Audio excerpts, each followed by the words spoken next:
MIT는 사람들에게 꽤 섬뜩한 질문을 던졌습니다. 당신도 잠깐 머릿속으로 대답해보세요. 브레이크가 고장난 자율주행차가 있습니다. 그대로 가면 5명을 치고 방향을 틀면 1명을 칩니다. 당신이라면 어떤 코드를 넣겠습니까? 사람들은 이런 문제를 말로 할 때는 꽤 쉽게 답합니다. 피해를 최소화해야죠. 더 적은 희생이 맞죠. 그러나 우리는 지금 기계에게 합리적으로 살인하는 법을 가르치고 있습니다. 당장 내일 아침 당신이 탈 자동차의 코드 속에 들어갈 내용이죠. 기시감이 들지 않나요? 네, 맞습니다. 레버를 당겨 5명 대신 1명을 죽게 만드는 그 유명한 기차 선로 문제입니다. 우리는 보통 레버를 당기는 건 할 수 있다고 말합니다. 그런데 기계 장치를 치워보겠습니다. 내 손으로 직접 앞사람의 등을 밀어 선로로 떨어뜨려야 열차가 멈춘다면요. 1명을 죽여 5명을 살린다는 합리적인 결과는 완전히 똑같습니다. 그런데 왜 스위치를 누르던 손이 사람의 등을 미는 순간엔 얼어붙고 마는 걸까요?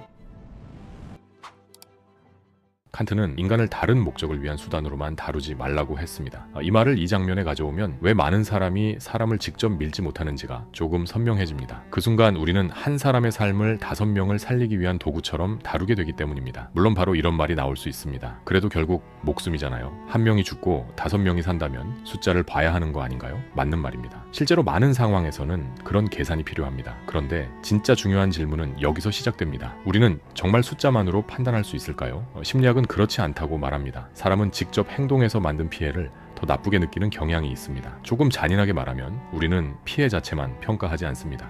내가 그 장면 안에 얼마나 직접 들어가 있었는가를 함께 평가합니다. 그래서 이런 일이 생깁니다. 직접 해치는 일은 차마 못하면서 그 일을 방치하거나 멀리서 승인하거나 시스템 안에 넣어두는 일은 훨씬 더 쉽게 허용합니다. 이건 단순한 위선이라기보다 인간 도덕의 구조에 가깝습니다. 사람은 숫자만 세는 존재가 아닙니다. 숫자를 세기 전에 먼저 접촉과 직접성을 느끼는 존재입니다. 많은 사람은 여기서 이렇게 정리해버립니다. 멀면 차갑게 계산하고 가까우면 감정이 흔들린다고. 그런데 꼭 그렇지만도 않습니다. 레버를 당기는 경우도 충분히 가까운 거리에서 벌어집니다. 문제는 단순한 물리적 거리가 아닙니다. 내 행동과 타인의 죽음 사이에 무엇이 끼어 있느냐, 그 연결이 얼마나 짧고 선명하냐가 더 중요합니다. 바로 여기서 뇌과학이 들어옵니다. 심리학자 조슈아 그린과 동료들은 이 문제를 fMRI, 즉 뇌 스캐너 안에서 풀게 했습니다. 사람들이 레버를 당기는 문제를 풀 때는 계획, 추론, 자기 통제처럼 비교적 차가운 판단과 관련된 영역이 더 활성화됐습니다.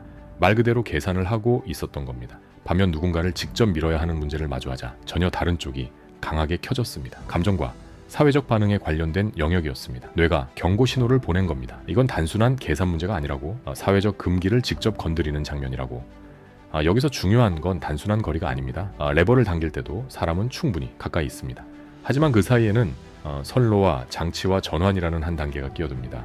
반면 누군가를 직접 미는 순간에는 내 몸의 힘과 타인의 죽음 사이에 거의 아무것도 끼어들지 않습니다. 인과관계가 너무 짧아지고 너무 선명해집니다. 그래서 우리의 뇌는 그 장면을 훨씬 더 직접적인 질문으로 바꿔버립니다. 이건 결국 내가 한 일인가? 바로 그 순간 계산은 끝나고 책임이 시작됩니다.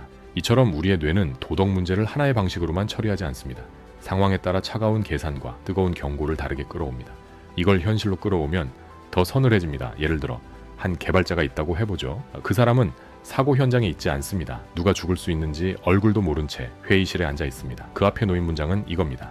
예상 총피해를 최소화하는 분기 조건. 이 문장을 읽는 순간 누군가의 죽음은 더 이상 한 사람의 삶이 아니라 최적화 문제로 번역됩니다. 우리는 누구나 얼굴이 지워지는 순간 계산을 더 편하게 시작하니까요. 그러면 또 이런 말이 나옵니다. 그럼 어쩌라는 거예요? 감정 따라가면 아무 결정도 못 하잖아요. 기술은 결국 냉정해야 하는 거 아닌가요? 이 반론도 강합니다. 실제로 병원도 정책도 안전설계도 계산이 필요합니다. 하지만 감정이 제거된 계산의 끝을 역사는 이미 알고 있습니다. 1930년대 나치 독일의 티포 프로그램입니다. 우리는 흔히 학살을 비이성적인 광기의 결과로 치부합니다. 하지만 그 시작은 철저하고 냉정한 비용 편익 분석이었습니다. 당시 나치 관료들은 장애인과 환자들을 학살하기 전 엑셀의 기원격인 통계표를 돌렸습니다. 장애인 한 명을 수용하는데 하루 5.5 마르크가 든다. 이들을 제거하면 10년간 국가 예산 8억 8천만 마르크를 절약할 수 있다. 감정을 빼고 숫자와 효율만 놓고 보면 이는 완벽하게 합리적인 국가자원 최적화 솔루션이었습니다.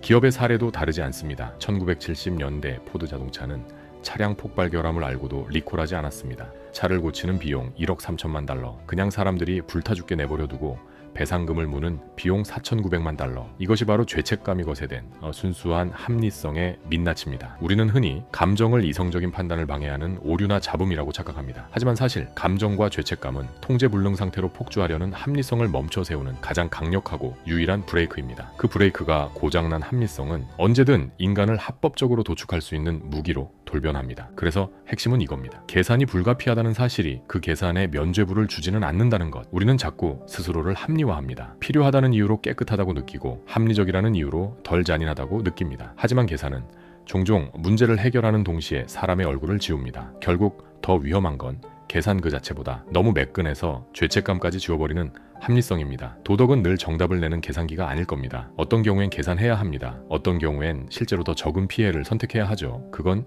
피할 수 없습니다. 하지만 동시에 우리가 인간으로 남기 위해 놓치면 안 되는 것도 있습니다. 너무 쉽게 정답처럼 보이는 계산 앞에서 한 번 멈추는 능력. 그 계산이 맞는 것 같아도 누군가의 얼굴이 너무 빨리 지워지고 있지는 않은지 끝까지 묻는 능력. 어쩌면 그게 감정의 역할입니다. 합리성을 망치는 잡음이 아니라 합리성이 너무 편안해질 때 울리는 경고음 같은 것. 어쩌면 인간다움은 언제나 옳은 답을 고르는 능력이 있지 않습니다. 어떤 계산은 가능해도 끝내 편하게 받아들이지 못하는데 누군가를 숫자로 바꾸는 순간 뭔가 잘못됐다고 늦게라도 느끼는 데 있을지 모릅니다. 저는 그 감각이야말로 차가운 세상에서 인간이 끝까지 붙잡고 있어야 할 마지막 감각이라고 생각합니다.